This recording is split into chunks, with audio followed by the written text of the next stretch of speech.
นางอุบลวรรณาเทรีนางอุบลวรรณานั้น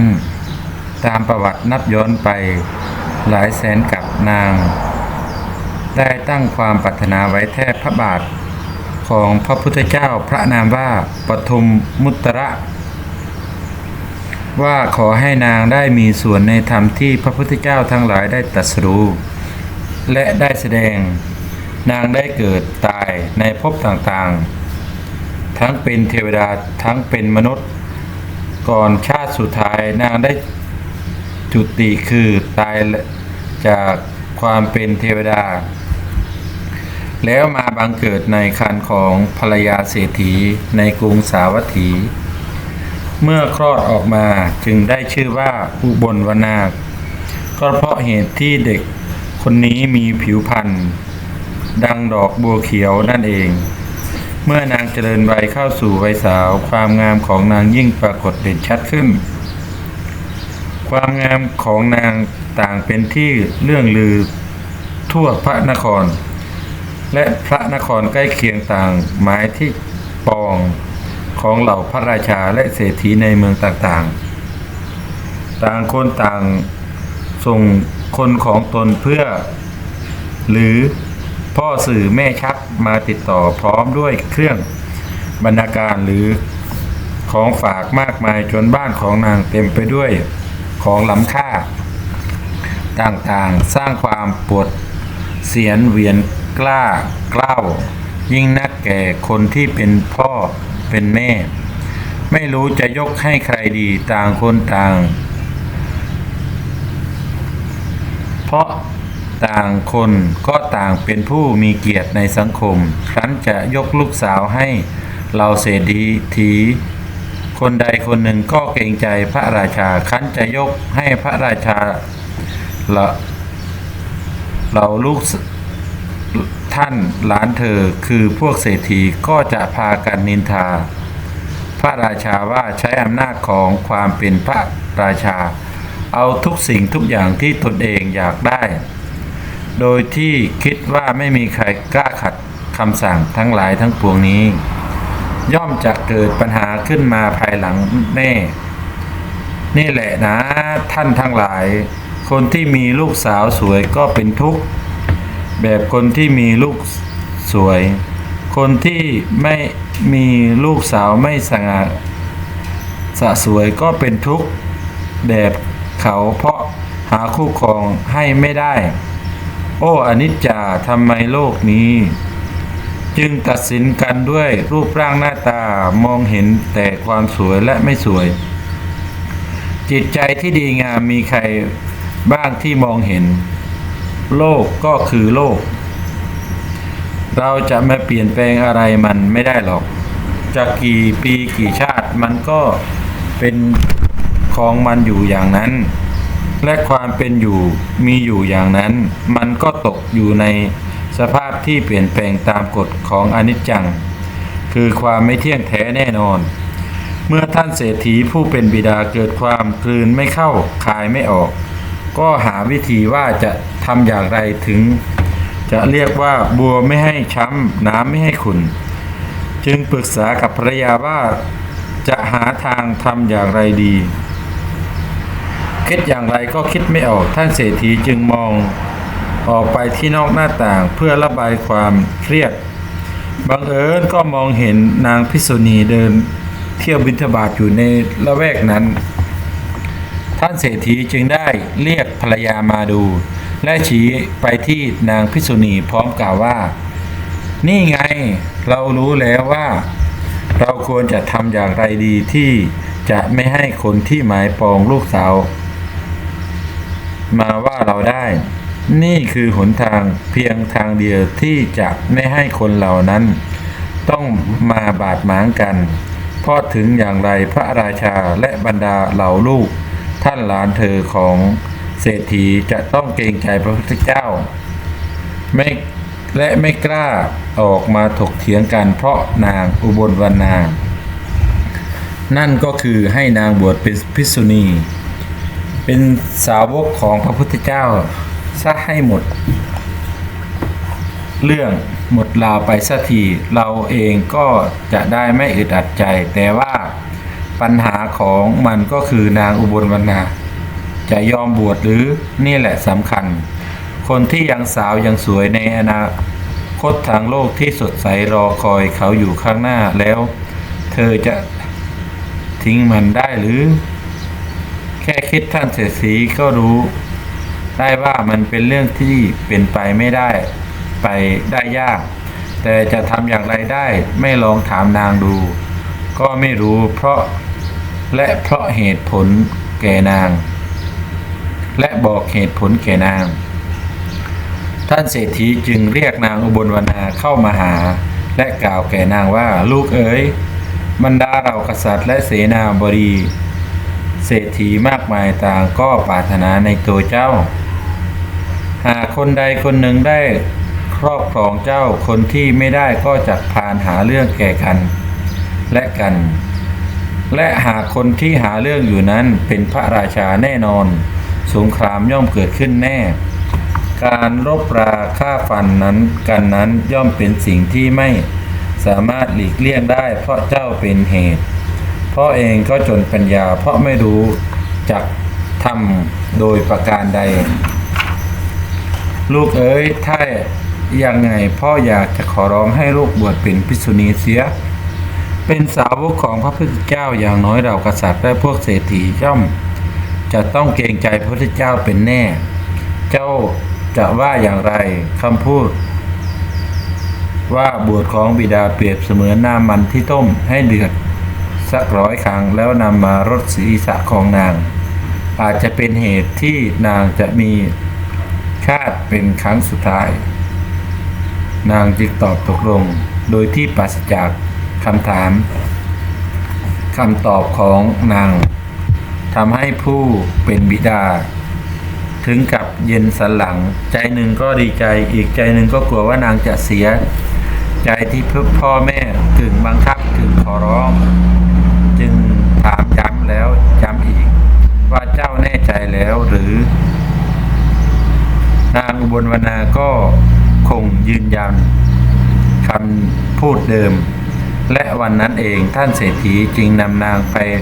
เฝ้าพระพุทธเจ้าและทูลขอให้พระพุทธองค์ทรงอนุญาตพระพุทธเจ้าจึงส่งนางอุบลวรรณาไปยังสำนักของนางภิกษุณีซึ่งตั้งอยู่ในป่านางอุบลวรรณาเถรีบรรลุธรรมหลังจากที่นางได้บวชเป็นภิกษุณีก็ได้เจริญสมณธรรมคือมหาสติปัฏฐาน4ที่พระพุทธเจ้าทรงสอนในกลางป่านั่นเองด้วยความเพียรอย่างยิ่งยวดทำให้จิตของนางได้รับ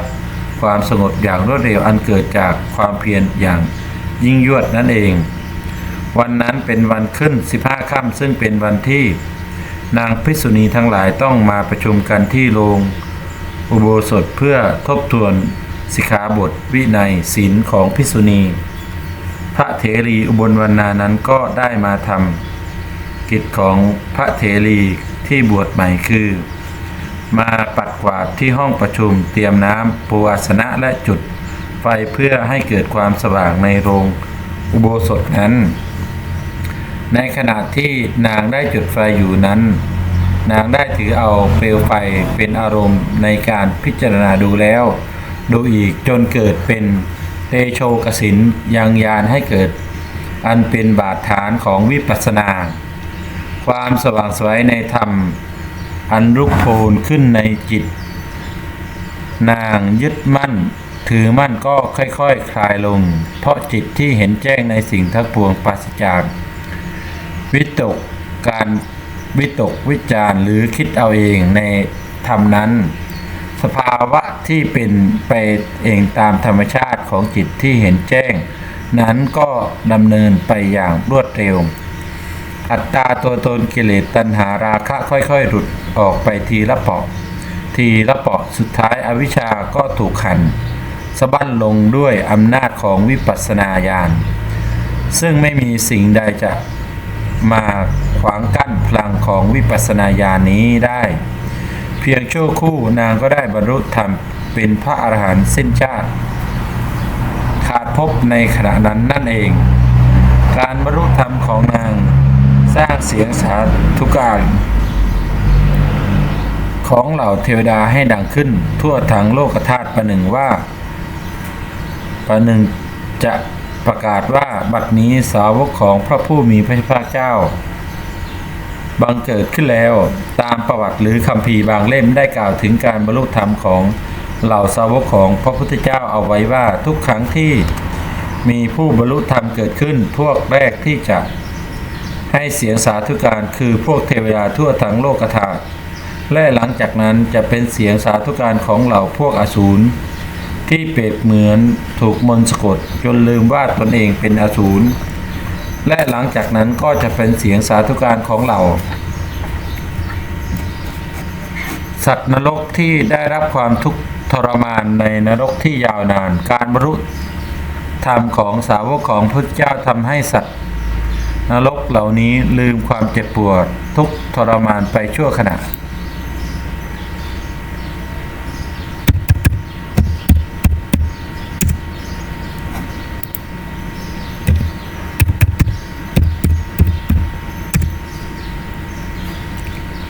พระอุบลวรรณเถรีถูกข่มขืนในสมัยนั้นพระพุทธเจ้ายังไม่ได้ทรงบัญญัติสิกขาบทห้ามการอยู่ป่าแก่นางภิกษุณียังไม่มีที่อยู่รวมกันเป็นกลุ่มต่างคนก็ต่างมีอิสระในที่อยู่อาศัยที่อยู่ของนางภิกษุณีนั้นเป็นกระท่อมที่อยู่กลางป่าบ้างบนยอดเขาบ้างตามป่าช้าบ้างส่วนที่อยู่ของอุบลวรรณพระเถรีผู้เป็นพระอรหันต์นั้นตั้งอยู่ในท่ามกลางหุบเขาปราศจากผู้คนเช้าวันนั้นนางอุบลวรรณเถรีออกพิจาขานคือบิณฑบาตตามหมู่บ้านทุกย่างก้าวของนางนั้นหาได้รอดพ้นสายตาของนายนันทมานพไม่เขาเฝ้ามองพระอุบลวรรณเถรีอยู่ทุกวันนายนันทมานพนั้นชื่นชมความงามของอุบลวรรณเถรีครั้งสมัยที่นางยังไม่บวชแต่ด้วยที่นันทมานพนั้นมีศักดิ์เป็นหลานของพ่อของนางจึงทำให้สิ่งที่ตนปรารถนานั้นไม่สามารถจะสำเร็จได้ท่านทั้งหลายกิเลสตัณหาราคะนั้นมันไม่เคยเลือกเลยว่าเขาผู้นั้นจะเป็นใครเป็นญาติพี่น้องหรือกระทั่งเป็นลูกของตัวเองก็ตามนันทมานพนั้นไม่สามารถจะข่มความรู้สึกของตัวเองที่มีต่อนางอุบลวรรณได้จึงได้ไปที่กระท่อมของนางอุบลวรรณภิกษุณีภิกขุณีแล้วเข้าไปหลบที่ใต้เตียงของนางไม่นานนักนางอุบลวรรณเถรีก็กลับจากการบิณฑบาตเมื่อนางเข้าไปที่กระท่อมแล้วนั่งลงนายนันทมานพก็แสดงตัวและพันธนาถึงความรักที่มีต่อนางและเข้าไปเพื่อข่มขืนพระอุบลวรรณเถรีนั้นเหตุที่นางเป็นพระอรหันต์จึงทำให้นางปราศจากการตื่นตระหนกในทุกเหตุการณ์จึงกล่าวห้ามนายนันทมานพว่าสิ่งที่เธอทำย่อมไม่เป็นผลดีเลยต่อตัวเธอวิบากกรรมอันเผ็ดร้อนจะตามเผาผลาญเธอในภายหลังเธออย่าชิบหายเลยอย่าทำร้ายตัวเองอย่างนี้เลยนายนันทมานพหาได้ฟังคำร้องขอร้องของพระอุบลวรรณเถรีไม่จึงได้ทำการข่มขืนพระอุบลวรรณเถรีผู้เป็นพระอรหันต์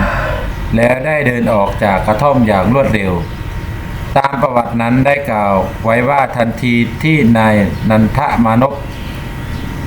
เท้าแตะพื้นภายนอกกระท่อมแผ่นดินใหญ่ประหนึ่งว่าไม่อาจ รองรับบุคคลที่ชั่วร้ายต่ำช้าเลวทรามถึงขนาดนี้ได้พร้อ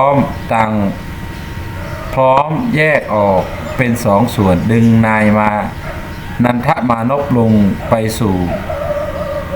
อเวจีมหานรกทันทีฝ่ายพระอุบลวรรณาเถรีจึงนำเรื่องที่เกิดขึ้นทั้งหมดมาเล่าให้ภิกษุณีทั้งหลายฟังเพื่อได้ทราบถึงพระพุทธเจ้าพระองค์ทรงตรัสเรียกภิกษุณีอุบาสกอุบาสิกามาประชุมกันทันทีแล้วทรงตรัสว่าก็บรรดาภิกษุณีอุบาสกอุบาสิกาผู้ใดผู้หนึ่งที่เป็นคนพาลเมื่อทำความชั่วย่อมยินดีในความชั่วนั้นแล้วทรงตรัสเป็นพระคาถาว่าคนพาล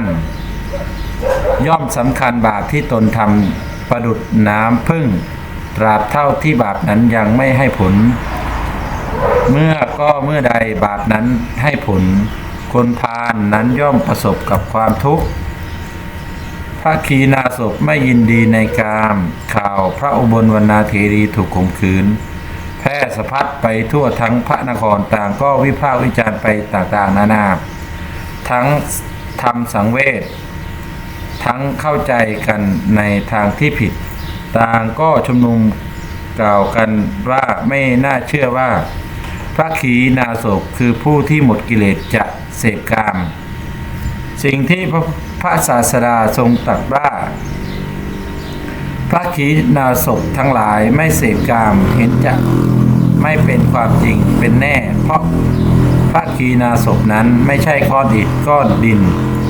มีเนื้อมีหนังมีความรู้สึกเหมือนกันเพราะฉะนั้นเป็นไปไม่ได้ที่พระอุบลวรรณาเถรีจะไม่มีความยินดีไม่มีความรู้สึกในขณะที่ถูกข่มขืนในขณะที่กำลังมหาชนพร้อมทั้งพระภิกษุที่ยังเป็นปุถุชนคือยังไม่หมดกิเลสกำลังสนทนาวิพากษ์วิจารณ์กันอยู่นั้นสมเด็จพระศาสดาทรงเสด็จมาพอดีเหมือนกับว่าถึงอย่างไรพระองค์จะต้องคลายความสงสัยแก่พระภิกษุเหล่านั้นให้ได้เพื่อความเข้าใจที่ถูกต้องเพราะถ้าหากปล่อยไว้ย่อมเป็นชนวนให้ต่างลัทธิต่างศาสนาพาดพิงในสิ่งที่ไม่ดีของเรื่องนี้ได้เมื่อมหาชนเห็นสมเด็จพระสัมมาสัมพุทธเจ้าทรงเสด็จจึงเล่าเรื่องที่ตนเองกำลังกล่าวกันอยู่เมื่อพระองค์ทรงทราบพระองค์ได้แต่ปรงสังเวชและตรัสว่าอย่าเลยพวกเธออย่าเป็นผู้ที่เป็นมิจฉาทิฏฐิเลยพระขีณาสพทั้งหลายไม่ยินดีในกามสุขไม่เสพกามเปรียบเสมือนหยดน้ำตกลงบนบัวย่อมกลิ้งไปกลิ้งมาและเหมือนเมล็ดพันธุ์ผักกาดย่อมไม่ติดที่ปลายและเหล็กแหลมชั้นใดก็ชั้นนั้นแม้กามทั้งสองย่อมไม่ซึมซาบไม่ตั้งอยู่ในจิตของพระขีณาสพพระองค์จึงทรงตรัสเป็นพระคาถาว่าเรากล่าวบุคคลไม่ติดอยู่ในกามทั้งหลายเหมือนน้ำติดอยู่ในใบบัวเหมือนเมล็ดผักกาดไม่ติดอยู่ที่ปลายเหล็กแหลมว่าเป็นพรามหลังจากนั้นสมเด็จพระศาสดารับสั่งให้พระเจ้าประเสนทิโกศลเข้ามาเข้าเฝ้าแล้วทรงตรัสว่า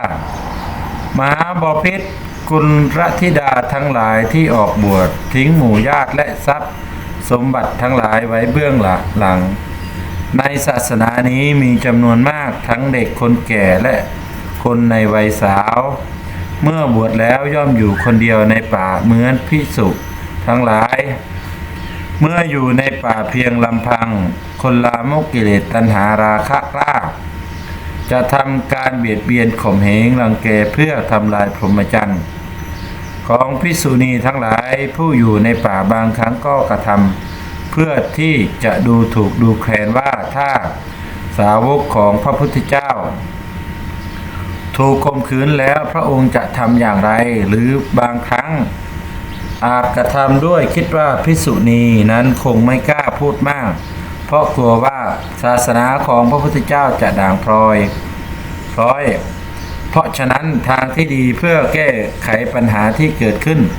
ในปัจจุบันและป้องกันปัญหาเหล่านี้ที่เกิดขึ้นในอนาคตภายภาคหน้าขอพระองค์จงทรงสร้างที่อยู่โดยเฉพาะแก่ภิกษุณีภายในที่ชุมชนหรือใกล้หมู่บ้านหรือภายในพระนครเถิดด้วยความเคารพในพระปัญญาของพระพุทธเจ้าพระเจ้าประเสนที่โกศลจึงสั่งให้ราชบุรุษจัดแจงสร้างที่อยู่แก่บรรดาภิกษุณีทันทีนับตั้งแต่นั้นเป็นต้นมาเราภิกษุณีทั้งที่บวชมานานและพึงบวชต่างก็อยู่ในฐานที่อันพระราชาทรงสร้างขึ้นในพระนครและเป็นเหตุให้พระพุทธเจ้าทรงบัญญัติสิกขาบทห้ามให้นางภิกษุณีเข้าไปอยู่ในป่าเพียงลำพังคนที่กระทำกรรมชั่วนั้นสามารถทำได้ทุกที่ทุกคนแล้วเกิดขึ้นได้กับทุกคนแม้กระทั่งภิกษุณีที่อยู่ในศีลอย่างเคร่งครัดจนบรรลุเป็นพระอรหันต์แล้วนั้นยังไม่สามารถที่จะหลีกพ้นการกระทำความชั่วของผู้ที่มีจิตใจต่ำทรามผู้ที่ก่อจะกระทำกรรมชั่วแต่ผลของการกระทำกรรมชั่วในครั้งนั้นก็ได้ส่งผลให้ธรณีสูบนายนันทมานพลงไปสู่นรกอเวจี